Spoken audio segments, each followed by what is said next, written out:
This time on the Families Matter Most podcast. This time on the podcast, I want to give you a sneak peek into my most popular online course. It's called the No More Yelling Boot Camp.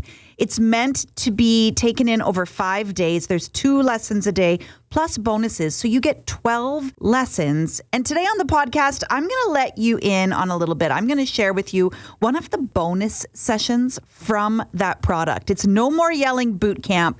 If you want to stop yelling, if you want to deal with anger in yourself so that you can show up and stay calm and be the parent that I know you want to be, if you want to do that, you got to get this program. No More Yelling Boot Camp. Today on the podcast, a little freebie. Here's a snippet of one of the bonuses about dealing with anger. Every time Jenn Dean speaks, I can see hope, knowledge, expertise, wisdom, and love. When Jenn Dean speaks about parenting, we make sure that we are there to listen because we know we will get valuable advice. Families Matter Most with Jenn Dean. She doesn't just give skills for us to be better parents, but she teaches us how to reach our children's hearts. And at the end of the day, that's what truly matters. I wanted to share with you kind of 4 things that have been in my head about anger. I know you're doing the work. I know you're working on staying calm yourself. You're dealing with working on not losing it on your kids. There's a lot. This is a big bucket that we're working on, and it's not a one and done. You've got some tools. I want to give you a few more. There's a few things I want you to consider, and I'd love to know which of these resonates with you the most as we're thinking about anger. This is a big one. Most of the parents that come to me for coaching, it's usually because either they're really angry and they recognize that and they want to do some work to change, or their kids are really angry. We've got tantrums, anger, yelling, screaming, all the things, and they want to help their kids to change. Every time there's always both. It's always both because we're humans and we do life together. Now, I'm not saying that it's your fault your kids have an anger problem. I think a lot of times we feel guilty. We feel like every negative thing, every negative behavior, bad habit, any poor character flaw we see in our kids has got to be our fault. It's got to be. We showed it to them. We modeled it. We taught it to them. I want to let you off the hook because years ago, back when I was crying every day as a mom with 3 young kids, I felt like I was failing. I felt like I was doing everything wrong. I had no idea what to do. Nothing seemed to be working. I love my kids, love my kids, but nothing was working and I wasn't reaching their hearts. I was trying to do all these things and failing. And I called an author. You know how you buy a book, a parenting book? Well, there was an address, like a website. I got a phone number and I called the number on the back of the book and I talked to the author. How rare is that? And the author, you know what changed my life is I said to him, I was dejected, humiliated, embarrassed, ashamed. I said, my kids, they're doing all these things wrong, and I know it's my fault. I know I've done this to them. I've failed, and I want to work on it. And he said, Jenn, maybe not. Maybe it's not all your fault. Kids are kids. They pick things up. They try things out. They have personalities. They have their own stuff, their own character. Maybe it's not all your fault. So let's set aside the guilt. Let's set aside the shame. Let's leave it at the door and realize, okay, yeah, sure. Probably some of it is us because we're humans. We're not robots. We're not perfect. And we were not perfect when we had the kids. So likely we've still got more work to do. Some of it probably is us. Some of it, though, is just our kids. It's just the way they are figuring out the world. And let's remember, it's their job to test the boundaries. It is our kids' job to push the buttons, to figure out how far they can go. Will it work if? Is this rule true? Does this hold? What happens if? That is their job. It's not personal. So I want to share 4 things that are kind of rolling around in my brain to do with anger. And I think this could really help you. So that first one is free. So I guess 5 things. You get a bonus. That 5th one we'll start with is it probably isn't all your fault. You know? There, for what it is. For what it is. It changed my world. Really? Like it's not all our fault. That's number 1. I want to share a strategy. When You walk into a room and things are just, there's a mess. You walk in and there's spilled milk all over the kitchen table that nobody's bothered to clean up. There's a bunch of backpacks strewn all over the home, the house, because nobody's bothered to take out, the lunch boxes after school or the agendas or put anything away. They just kind of threw it all on the floor and walked away. Maybe they just left their dishes. They just left the cups. They left their plates on the coffee table. You walk into a room and this is what happens. So this is the back of our brain is the limbic system. Now remember, I'm not a doctor. I'm not a psychologist, but from what I've picked up over the years, the back of our brain is the limbic system. And this is where our emotions are. This is where we overreact. This is where it happens. So when we walk into a room, we see this, it's so fast. It happens instantly and then our mouth opens and words just come out and they're not nice. And we just start yelling, what is this? What's wrong with you? Why would you do this? Nobody listens to me. I'm not your slave. We start saying things. What I want you to practice doing is you walk into a room and the very first thing you do, you feel it back here, but train yourself, memorize the words, just now. Just now I walked into the living room and I see dishes and cups all over the coffee table and on the arm of the couch. Just now I look and there's a backpack torn apart and there's bits of paper and lunchbox and shoes and who knows what all over the floor that hasn't been put away. Just now, I walked into the kitchen and I see there's a bunch of milk spilled on the table that hasn't been cleaned up, and I wonder what's happened. Notice what you're doing. We call this journalizing, editorializing, perhaps. This is, you walk into a room, you train yourself to go just now, and you stick to the facts. Notice I didn't talk about feelings. I didn't talk about how mad I was, how hurt I was, how upset, how angry. I didn't talk about any of the emotions. I stuck to the facts. And facts are this part of our brain. This is the logic and reasoning part of our brain, and this is where I want you to get to.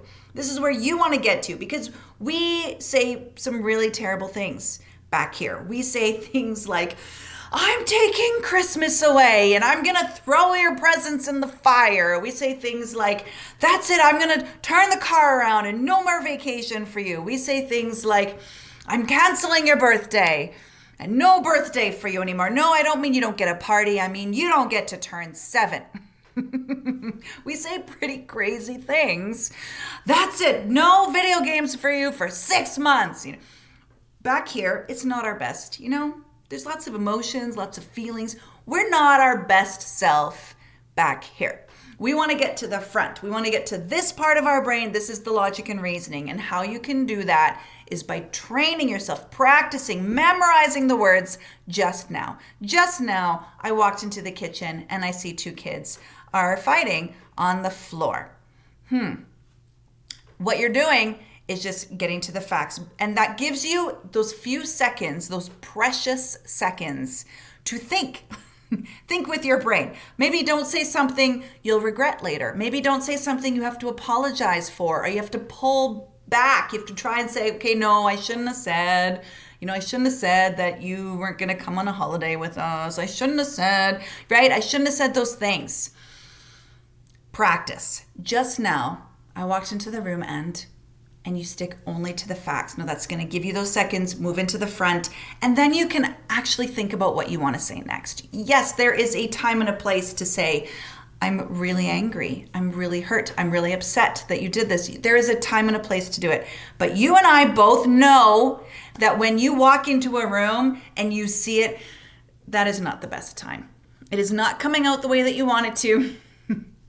That is not our best self. So practice that. Just now, that's a strategy that's going to help you be a little bit more intentional when you're working with your kids, because things are going to happen. Things are. Let's remember, it is their job to push the boundaries. It is our job to actually enforce those boundaries firmly, but not harshly. So helping us to do that is that strategy. Just now, try it out.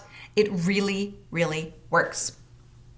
I want to talk about a strategy that I have used. I have used this and it works for me. So this is personal, but if you watch the show The Office, I am a strong-willed kid. I've raised them. I am one. For us, strong-willed kids, it's all about justice. It's all about what is the right thing. It's all about what is fair, what is right, what it should be. We don't like to feel manipulated, mistreated, pushed on. If we feel like it's just the injustice of it, that is really, really hard for us to let go. We will die on those hills. And you're thinking, why? What's the point? It is the point. For us, that is the point. That's 100%. That it's because it's the right thing to do. Now, raising these kids is really, really, really hard. But I promise you, if you have a strong-willed kid, when you have done the work, you've helped them develop character, grit, determination, resiliency, you've helped to temper some of the harshness that can come with strong-willed, righteous, justice focus. If you can help them to temper that and to develop empathy and kindness and forgiveness and patience and tolerance, those are the things we got to work on with strong-willed kids. If you can do that, you unleash them into the world, and they are a powerful force for good. They will stand up for what is right. They will stand up for injustice. They will stand for those that can't stand for themselves. And that's not a bad thing at all. It's just really hard to raise those kids. I get it. I was one. I still kind of am one. I have one. I get it. Trust me. It is worth it in the end. Strong-willed kids are amazing. I love them. I champion them. And if you ever need a pep talk on the hard days for why it's worth it, you let me know, you reach out. And I will 100%. I will stand for strong-willed kids, man. They are a force in the world for good, and they are worth it. We have to do the work ourselves, though. We have to do the work on ourselves, and we have to work on the character with them. Something that has helped me as a strong-willed kid is to think about Jim in The Office. Did you ever watch that TV show, The Office? Jim, so many times things happen in that show that are not fair. They're not right. There's injustice. And he has this thing, it's a quirk in the show where he'll turn and he'll look right at the camera and be like, so this just happened. Like, he gives you this kind of side look, like, did you see that? Did you just see that? Did you just see what happened? Can't believe that happened. And then he just kind of lets it go. Where I, as a strong-willed kid and adult, I have a hard time letting go. I have a hard time not making it mean that it's personal. I have a hard time not making it mean that, they're manipulating me. They're taking advantage of me. I have a hard time not getting hurt, offended, upset, bitter, resentful. I have a hard time with that. That's harder for me. I have developed some tolerance in my life, and I've practiced not taking things personally. I remind myself that, hey, most people aren't thinking about me. They don't think about me. They really don't. I'm not a big deal in most people's lives. They're really not thinking about me. They're thinking about themselves. They're living their life. They're doing their own thing. It's not intentional. And I would say 95% of the time, it's probably not. It's not intentional. And that helps me. But Jim from The Office, really? That just happened? Did they just say that? Could that mean that? What? And that helps me to just remember, hey, you know what? If this was a sitcom, it would be funny. Think about the things your kids do. Some of the things they do, you got to stop and look at the camera and be like, really? Did they just do that? Did they just say that? Did they just do that in public? If this was a sitcom, would you laugh? I think you might. You might laugh. So let's have some fun. Let's be Jim. Let's not make it mean something offensive, hurtful, personal. Most people are doing their own thing. Our kids are not waking up with the whole mandate of trying to ruin your day. Our kids, I promise you, your kids are not rolling out of bed thinking, how can I make your life miserable? They're not. They're doing their own thing. They're pushing their boundaries, testing, button pushing. They're trying to get what they want to get, but it's not personal. They're not saying, I hate this person. I want to ruin them. They're not doing it. So let's just be Jim from The Office. Look at the camera in our minds. Be like, really? Huh, that's crazy. That just happened to me. And now I'm going to move on. Trust me. It works. If you need to watch an episode of The Office or some clips, you can Google them on YouTube. It really works. Be Jim from The Office. We can let so many things go. So many things. It's not worth it. Another thing that helps me is letting our kids have their own stuff to work on. When our kids are young and we see some character flaws, we see some negative attention-seeking behaviors, I want you to do the work. I want to work on that. I want to model and teach our kids the right way to do things. You know, like if they want attention, I want to show you, I want to help you to teach them a positive way to get that attention and not a negative way to get that attention. So for example, lots of kids, they want attention and they use tantrums, they use anger, they use whining to get that attention. We would call that a negative attention-seeking behavior. They want the attention, but the way that they're seeking it, we would say is negative. So it's not enough, I would say, to just cut that off. Be like, no, you don't get attention. I would say that's not the goal. The goal is to have healthy, great, happy relationships with our kids, to have, relationships where there's cooperation, where we can work together, where there's peace and joy and some laughter and fun in your home. That's the goal. So it's not enough just to cut it off and just to say, nope, you don't get that.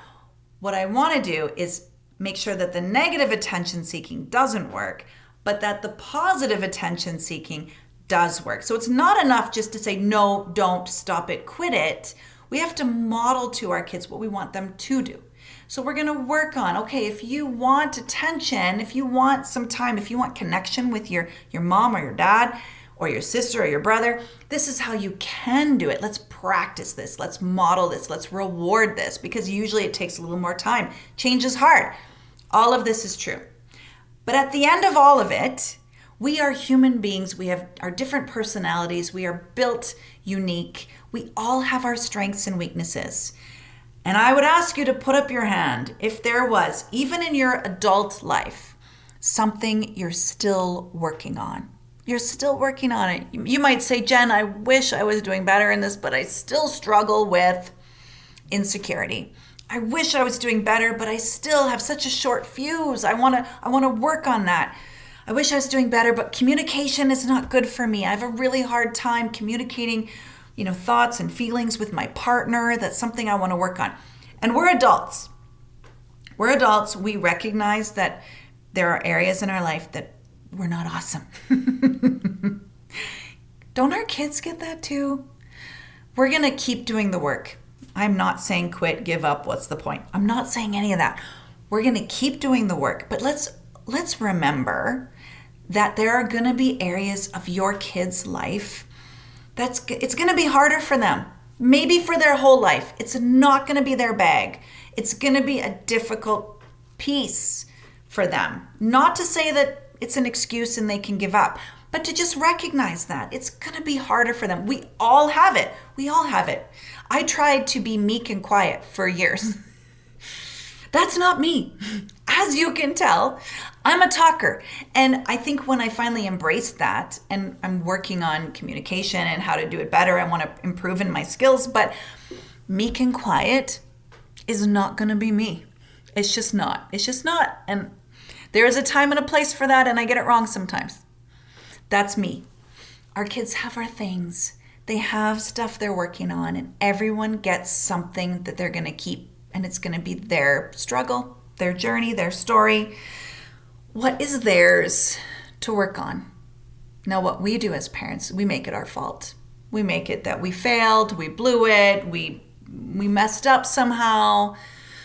What if that's not true? What if we all get something to work on, something to carry, something that's going to be part of our story, something that's going to be our journey in figuring out even into adulthood. What if that's the case? And what if we just changed our mind and didn't make it mean that it's our fault? We've not taught it right. We've blown it. We've failed. That our kids would be perfect if it wasn't for us. What if we could let that go? Do you think you'd have a little bit more tolerance in your life, a little more empathy, a little more peace and patience? Do you think you could laugh a few more things off? If you could just, that's going to be their struggle. That's always going to be hard for them. I've got an easygoing kid. I've got a strong-willed kid, and I've got one in the middle. My easygoing kid, work-life balance is not really difficult for him. He's really good at leaving work at work and leaving home at home. He's really, really good at that. He's got other struggles. He's really good at that. My strong-willed kid, my determined kid, that is a challenge for him. That is, I have to talk to him about, okay, you gotta, like, I know you want this. I know you're determined, but let's look at the pace you're at, and let's think about, how to have a healthy rhythm in your life, right? We all have our thing. We all have our thing. What if we could just let some of that go and enjoy this journey a little bit more? So that's something that rolls around in my head. This one. This is the one that I wish I would have known. If I could go back 15, 20 years, if I could go back 15, 20 years and give myself one piece of advice, this is it. I would say to myself, I'm thinking I've got one or two little kids. I don't even have my third yet. I would say, Jen, the best thing you can do for your kids is to take care of yourself. And that means doing the work on yourself. That means talking about the things you don't want to talk about in a safe space. And I don't mean just venting. I don't mean complaining.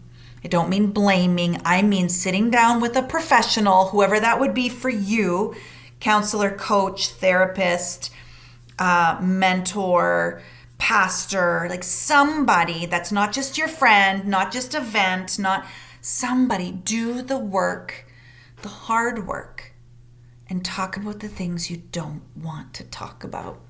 I would say do that. I would say make that a priority. Make taking care of your health a priority. Make sure that you're getting some fun in your life. You love your kids. I would say, Jen, you love your kids. You love it, and you want to be the best mom you can be, and you want to do a good job for them, and you want to have balance, and you want to be a good wife, and you want a career one day. Like, you want all these things. But I would honestly say, Jen, take care of yourself. Take care of your wounds.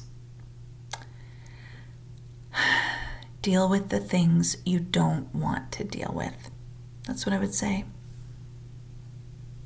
That's what I would say. The best thing that you can do for your kids is deal with your wounds. And it takes time. It's not something you can just schedule in 15 minutes here and there, and nooks and crannies in your day. It needs to be a priority. You are not the center of the universe, no. But you are not the bottom of the barrel either, right? And if everyone is coming first, everyone in your life, including strangers, right? Everyone. And you are telling yourself things like, well, if I have any time at the end of the week, if there's anything left at the end, if we have any money, if we have any time, if I have any energy, I promise you it will not be a priority. You need to make it a priority. If I could go back, that's what I would tell myself. That has been the number one tool to help me show up the way that I want to show up. This is a hard thing to hear, but please know that I care. I'm saying this with all the love. Whatever you went through, whatever you don't want to think about, whatever you don't want to talk about, the insecurities, the hurts, the wounds, they may not have been your fault, but now they're your problem. They really are. And that sucks to hear. They may not have been your fault, and I'm sorry they happened, whatever it is. But it is now your problem. It is yours to deal with. Because the terrible lesson in this is that if you don't deal with your wounds, you will parent out of them. You will. It will leak out of you. It will affect how you parent your kids. It will affect how you show up in your relationships, how you show up at work. It will. It absolutely will. And I'm sorry, this isn't fair. The strong-willed justice part of me hates this. It's not your fault, but it's your problem now. And you have to do the work to deal with it, because if you don't, you will parent out of the wounds. This last part is really hard. If you don't deal with your wounds, you will hurt the people you love. And then one day, your kids will be in this place where maybe it wasn't their fault, but now it's their problem. Ouch. I know, and I've been there. So keep doing the work. Don't give up. Don't quit. Make it a priority. Don't feel guilty. You need to take care of you. You are not the center of the universe. Please, we're not gonna leave our family and just go and get a guru and be alone in the wilderness. I understand. It's tricky. It's messy. I am a life coach for busy parents, for professional parents that are trying to reach the hearts of their kids while at the same time taking care of themselves. I understand. But we've got to find a way to do it. We got to hack it. We got to make it work for you.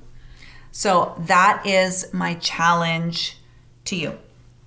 The biggest thing you can do, the best thing you can do for your kids is do the work on yourself. I say that with all the love. I say that as someone who did lots of other work, but I didn't actually see the results until I was willing to look at some hard things in my own life, until I was willing to accept that the things that happened to me may not have been my fault, but now they're my problem. And if I don't deal with some of these insecurities, if I don't deal with some of the roots of where these hurt, this anger, this sadness, if I don't deal with some of the roots of those things, it is affecting how I parent. It is affecting how I react and respond to my kids. It is affecting on how I take things personally and overreact and get hurt. It's affecting all of that. It's affecting my marriage. It's affecting how I show up in the world. It's affecting if I have enough courage to do what I think I'm called to do. It affects everything. So this is about anger, but I promise you, as you deal with your triggers, as you deal with your wounds, as you look at some of those things in the right way, not venting,